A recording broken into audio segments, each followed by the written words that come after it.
Talking with you. The student's point of view. We are here to talk. We are here to ask. We are here to learn. This is a content warning. Please bear in mind that we mention types of violence and discrimination against women, as well as homophobia and transphobia during the course of this episode. Don't worry, we don't go into much details, but if you're uncomfortable with these kind of things, you may want to avoid the episode or listen to it in a safe environment. Please take care of yourself and don't hesitate to ask for help if you need it. We have listed in the description a number of organizations in Belgium that can help in such situations. So, with that in mind, we hope you enjoy the episode. Welcome to our new episode of Talking With You, a podcast where the student's point of view matters. This show looks to extend the conversation of the topics discussed at the podcast of the Institut d'études européennes to the students, for the students, and by the students. And at the same time, it seeks to give the students an open and safe space to discuss the topics that concern us the most. My name is Paulina. And my name is Martina, and we will be your hosts for today. We are very excited because today we are going to talk about a topic that is very, very dear to us, which is gender equality. In fact, today we will be talking about women's rights, LGBT community, feminist and anti-feminist movements. Yes, actually, we're very happy to do these episodes. Personally, because I think this topic directly impacts our lives on an everyday basis, and if I may say, on an everywhere basis. But well, to start, please welcome our two special guests of today. From SAIES, we have Alba San Juan Morales. Hola. And from ISOM Europe, we have Joris Rouillon. Hello. Thanks a lot for joining us. And if you allow me, I would like to break the ice right away and open the floor with a quote from the great Jane Fonda, who recently said in an interview that for her, feminism is not gender specific, is something that has nothing to do with women or men, and it has to do with a set of values, a worldview, and a way of living that assumes that every human being, no matter what gender, has the right to opportunity, chances, equalities, and fairness. And she adds that feminism means democracy. And to be honest, I have to say that I feel very much represented by this view. And I would like to know what you think about that, Paulina. Honestly, I love it. This is really deep, really beautiful. And I agree. I think indeed gender is a concept that is so broad and has been defined in so many ways over the last years. It has also been the object of so many disputes, concerns, issues, endless discussions, and so much more. I believe that the movement of feminism that has gained so much power in the last couple of years has responded to the need to define exactly this disjunctive towards definition of gender. So, what do you think about this, Alba? If you let me go first with you. What does feminism means to you? What does it has to do with gender equality, in your opinion? Hi, thank you very much. So for me, feminism is the way I see life. I believe that everyone in society should have the same rights and opportunities regardless of their gender. For me also, feminism must be intersectional, meaning that it needs to be focused on how people experience different kinds of oppression and discrimination based on their identities. Also, it is important to take into account that these systems of oppression are interrelated and that these inequalities can be based in race, gender, sexuality, class, religion, disability, or immigrant status. Oh, this is so nice. I'm very happy that you mentioned intersectionality because it's very important to remember that feminism should be intersectional. Indeed. And concerning your second question, Paulina, in my opinion, they are both related in the sense that feminism is a way to achieve gender equality. Regardless of gender identity, everyone should have the same rights and opportunities in society, and no one should suffer discrimination based on it. However, although there has been a lot of progress, for instance, the gender gap remains. Women are generally underrepresented in positions of power, and there has been still a big problem with gender-based violence. Also, sexism and misogynist attitudes are very present in our everyday lives too. So yeah, I think there's still a lot to do. Also, in addition, sadly, we're witnessing a rise in movements that oppose gender equality, not only globally, but even within the European Union. Yeah.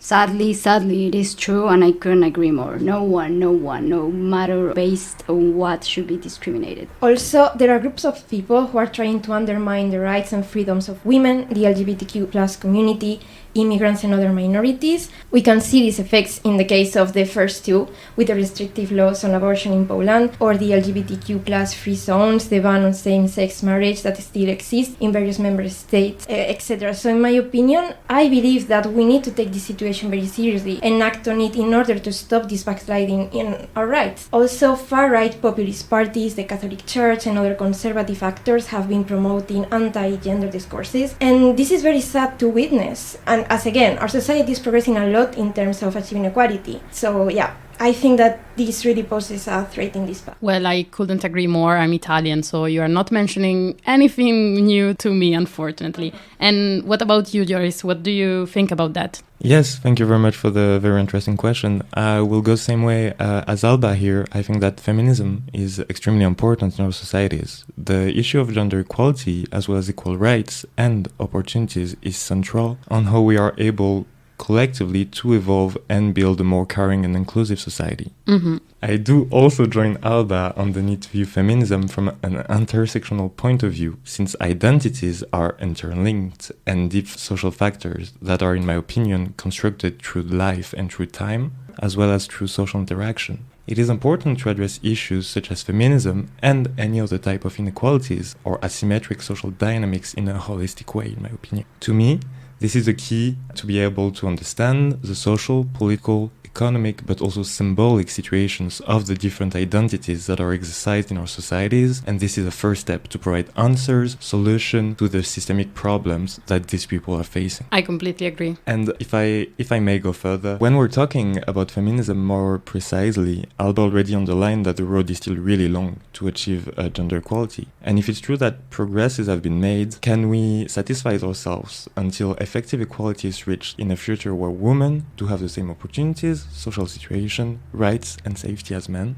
Exactly, that's the goal. I think we can only call ourselves a winner of the situation when we have achieved that. And even when we achieve that, we should be very careful because it's not something that we should take for granted. But I guess that we always have to struggle to maintain this progress and always work through that. Yeah, exactly. Couldn't agree more here. And I think that sadly, the political discourse is at a crossroad in Europe right now. We see and we have no consensus on keeping strong political initiatives to lead the way towards gender equality and equality in general. Even more worryingly, we see groups that are intensively lobbying and advocating to come back on historic rights gained by women, by LGBTQ plus people, by immigrants and other communities. And I think that's really worrying. I also think that these threats to the rights for people to live their way and to enjoy the same opportunities should be strongly addressed, and that action should be taken in order to counteract the spread and the appeal of the anti-gender and traditional narrative. Actually, that's very interesting what you just mentioned. It makes me think of some of the ideas that were presented by Professor David Partenot in the last episode of Making Sense of EU, where we explain specifically that some of the discourses by policymakers on gender were molded according to their political interests, and that sadly, this thematic has been used as a tool to gain votes and followers. And I said sadly because I think some of the importance of this movement can get lost in this power struggle. Well, actually, I couldn't agree more with what you just said. I have these feelings that sometimes it's still very long way to go, but fortunately it's not all bad news, and let me tell you why. As some of you may know, on May 10th, the European Parliament voted by an overwhelming majority in favor of the accession of the European Union to the Council of Europe's Istanbul Convention on Preventing and Combating Violence Against Women, and this is the first legally binding international instrument on these issues, and it recognizes violence against women as a violation of human rights and form of discrimination. The convention has been signed by all EU member states, but unfortunately only ratified by 21 of them. In fact, for instance, Bulgaria, the Czech Republic, Hungary, Latvia, Lithuania, and Slovakia have not ratified the convention, and Poland is discussing since a while the possible exit from it. But nevertheless, this is something that, of course, we still have to work on. But now, after the vote in the EP, the ball goes into the Council Court, and 2 years ago, the European Court of Justice this rule that the Council can vote on the accession by qualified majority, so doesn't require the unanimity. And this is a very good sign because it gives hope to the European Union to access the convention, because unfortunately we still have some hostility from various member states, which were already been expressed by several of them. And this resistance, for instance, was seen as well during the vote in the European Parliament. Some MEPs from the far-right groups criticized the convention, calling it a byproduct of the gender ideology. But as we know from the podcast, and as you were also mentioning before, this concept is something invented by populist movements to oppose women's rights, LGBT community, and so on. So I would like to ask you, how do you perceive this kind of divided Europe? And by divided, I mean, we have the European Parliament that has approved the Istanbul Convention by a large majority, that has done a lot for the LGBT plus community in one side. And then in the other side, we have strong populist radical movements that are strongly opposing to this progress, strongly opposing to fundamental rights and equality. Then what can we do to counter these movements in return? What do you think? That's a really interesting question, and the latest development have been really interesting in the EU regarding this issue. I first think that the way toward the EU joining the Istanbul Convention is indeed a great news. This will be a milestone. This will give the Union a first and solid legally binding instrument setting ground rules on gender equality, combating gender-based violence. Especially since the convention is remarkably large in its scope and in its action. It's addressing a lot of issues that are not always addressed in national legislation in member states. I'm here thinking about female genital mutilation, for example, which is specifically addressed in the convention. However, and that's a little bit of the downside, I have been watching a little bit the debates in the European Parliament preceding the adoption and the vote on the Istanbul Convention, and sadly, some words that have been said by members of the European Parliament, I think they do not represent the values of the Union at all. You had a lot of members of the European Parliament, especially on the far right, that were really, really aggressive in their talking. They made the connection, for example, between gender-based violence with religious belief or ethnicity, as well as some of them calling transgender women male perverts. Wow. The words do have a consequence in the real world, I believe, and I do think that hearing them in the European Parliament did have an impact on a lot of people. Absolutely. And if you come back to your point, to the division of the EU towards societal politics or identity politics, I think a division is clear with a particular progressive left that has been supporting individuals and plural identities for some time now, and populist traditionalist right-wing movements who have seized the political opportunities by taking radical stands and, in my opinion, a little bit caricatural positions on these issues, using increasingly incisive languages, particularly lately on the subject of the rights of LGBTQ plus people in Europe. We tend to see and to picture this division in geographical terms, with a usual Western Europe that's rather progressive and Eastern Europe that's usually more traditionalist. And this division is partially true, in my opinion. When we look, for example, a milestone, a really important case law that was led by the Commission in front of the Court of Justice of the EU in regards to Hungary's new law on LGBTQ people. This is really interesting. We see that this case law was historic, with a record number of 15 member states joining the Commission against Hungary. This has never happened before. And this case law is really insightful for, according to me, 3 main points. First, you can see that this is a strong step and shows that EU institutions, alongside some member states, are starting to embrace the idea of protecting LGBTQ plus rights, when usually traditionally it was more issues related to identity, to national politics, to national policy, to governments. We didn't really want to discuss it because it was a little bit sensitive on the European level. But more largely, to come back to the division, it is true that out of those 15 member states, almost all of them are Western or Nordic member states, usually more progressive on these issues. But we start to see that LGBTQ plus rights are also starting to be addressed by some countries more in the East. For the first time, Slovenia,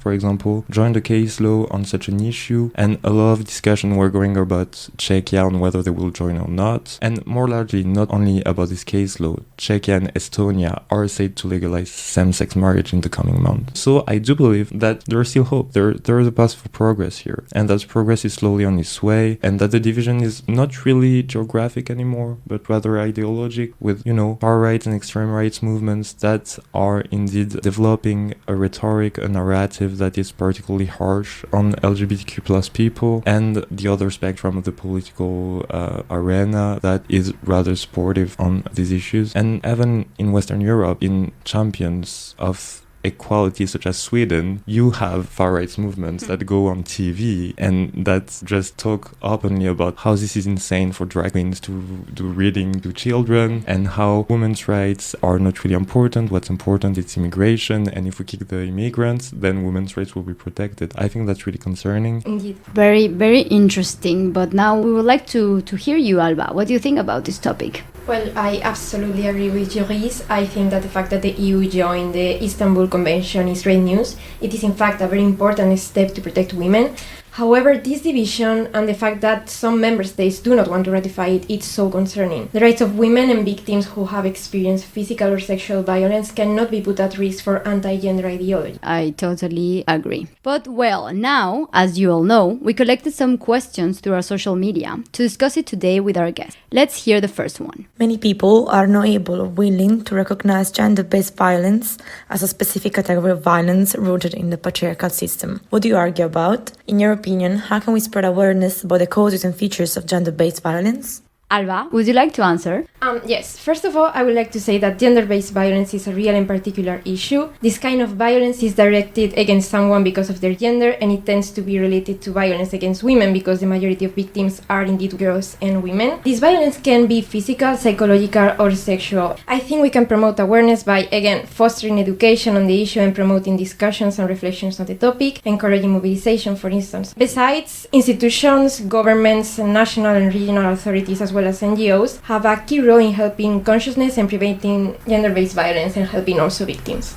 I completely agree, and I think what is important to say, and what you mentioned as well, is the fact that there are different types of violence. We unfortunately witness them many times during our daily life. We are used to think that in general violence against women only relates to, murder or sexual violence, but this is like the pin of the pyramid. I don't know if you know this image, but it's like the pyramid of violence, which of course at the top has feminicide and aggression, but then the lower you go, you have these smaller, but which are not small, aspects of violence, which can be catcalling, which can be unwanted touches in the street or on public transportation. And this is something that we should address. And it's very important for me that you mentioned. And I guess it's something that we should remember. Exactly. But let's go on with a second question that we received. Let's hear it. My question is, what can men do to counter gender inequality? Joris, what do you think about that? I think that's a really interesting question and a really important question as well on how we can act as men to contribute to the change. And I do understand that I have this discussion a lot with my friends, with my family, with the people around me.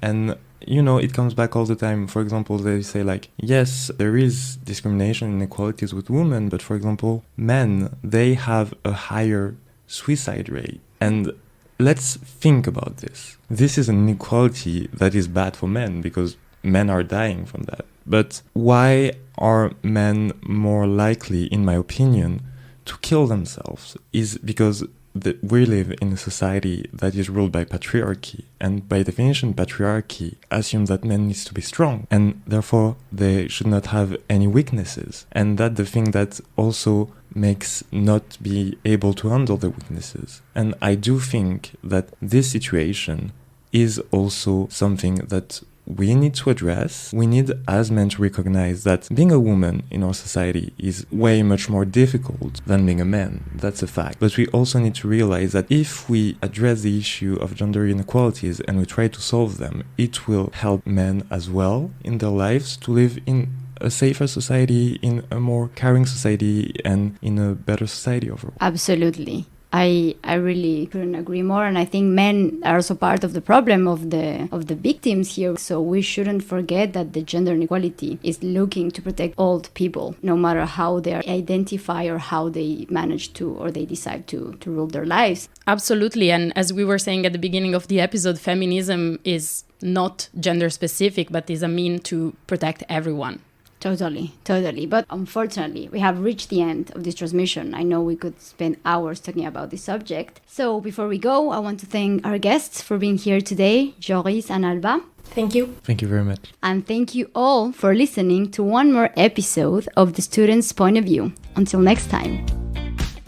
This podcast was sponsored by the Institut d'études européennes of the Université Libre de Bruxelles, which we thank for the opportunity of this space.